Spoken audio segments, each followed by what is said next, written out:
Hello, everyone. It's Charlton. I wanted to just provide a follow-up on this story of the 15-year-old boy who is accused of strangling his mother to death. This was Thursday evening around midnight when allegedly, he did this. He's confessed to it to the best of my knowledge, after first trying to stage a burglary with a couple of high school friends that he sort of recruited after the fact. And I'm not sure what they've been charged with. They've been pictured. The son has been pictured as well. I've even forgot the names. But I just want to do this as quickly as possible. I got to roll. And I've been following it, so I'm familiar with it. But the latest details are just pretty shocking, man. And but he made a court appearance. I believe this was Saturday. He was arrested Saturday morning, I'm fairly certain, and he led the investigators to the body at the fire pit of the church, the nearby church. And reportedly, he chose that location to bury his mother. Because they knew the dirt would be soft there, so it would be easy to dig. I wish I remembered the names. It's terrible. I forgot that. Ramos, I know his first is Ramos. His mother was, oh goodness. Sorry.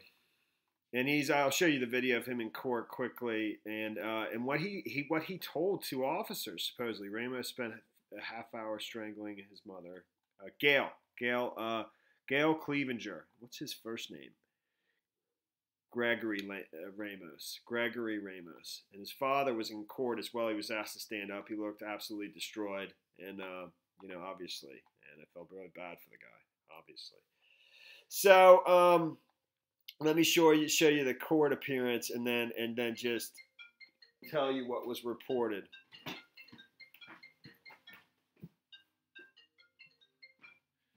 Hello. Okay.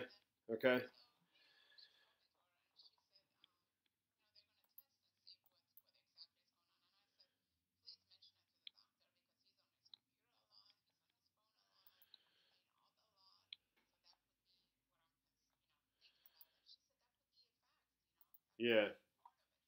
Okay.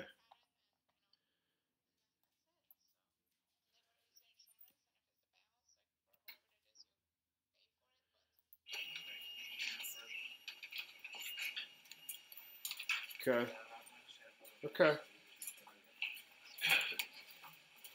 No problem, man. It's no problem at all. No problem at all. Yeah, that's no problem. No problem. All right, bye, honey.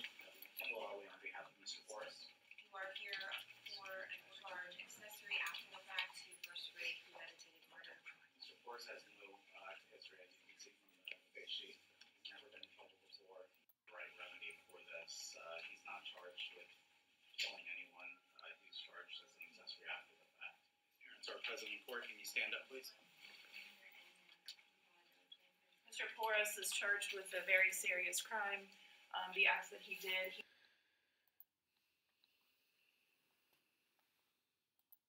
Actually, that's the parents of one of the other kids that helped him dispose of the body.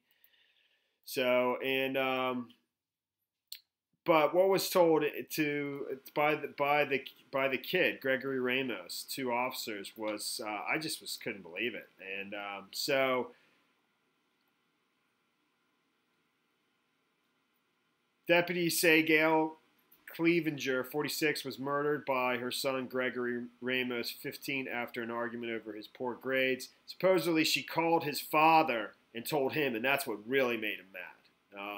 Now it's really come home, said neighbor. Gail was a sweet lady. Her and Danny, her husband. So he said it was like Ramos couldn't wait to tell them what he did. This is the sheriff. Volusia County Sheriff Mike Chitwood showed reporters exactly where they say Clevenger's 15-year-old son, Greg, buried her. He said it was like Ramos couldn't wait to tell them what he did. It was his hour to shine, Chitwood said. He got out of the back of that police car and bouncing on his toes, so excited to get back here with us trailing him to reenact what occurred. Chitwood described the murder step by step, probably around midnight. So he didn't kill her initially. You know, he strangled her, thought she was dead, then realized she wasn't dead and went back to strangling her even more. I mean, it's really unreal. So probably around midnight, he left his room and went into his mother's room where he proceeded to strangle her, Chitwood said. Thought she was dead. He went into the back of the house to get a wheelbarrow to remove her body and realized she wasn't dead. So he went back to strangle her again. Chitwood said Ramos then got his best friend, 17-year-old classmate Dylan Seglerek and Brian Poros to help cover it up. Deputies say after Ramos strangled his mother inside the house, Ramos and his friends trashed the place to make it look like a break-in. Chitwood said it all started in a fight over Ramos's bad grades. His mother started to question him about his marks, in particular a D he received on a certain subject.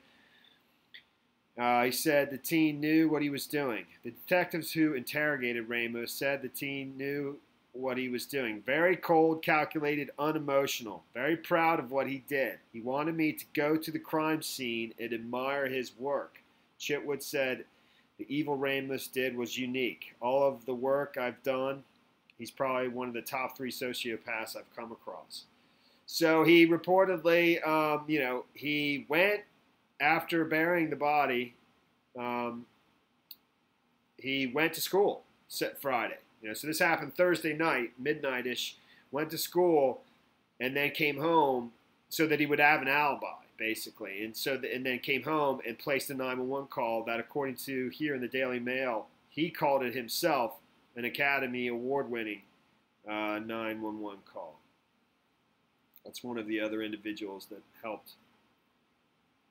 So after burying the body 8 inches deep, Ramos returned home and went to school, but left early in order to establish his alibi. I don't know if he left early from school or left early to go to school and then came home. Arriving home, Ramos placed what he called a Grammy-winning 911 call to report the burglary using classes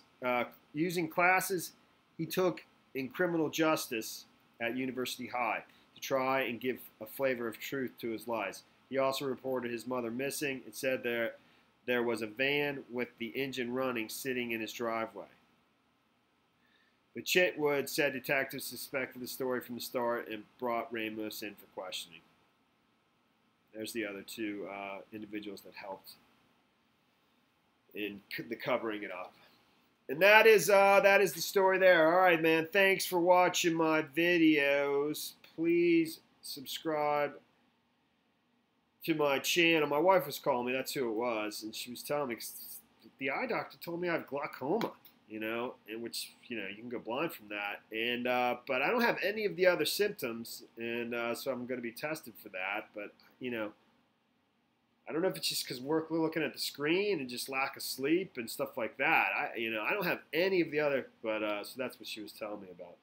Because I have a follow-up test tomorrow, whatever. All right, thanks for watching my videos. Please subscribe to my channel. Give me a like down below, and I'll see you in the next video. Later, man.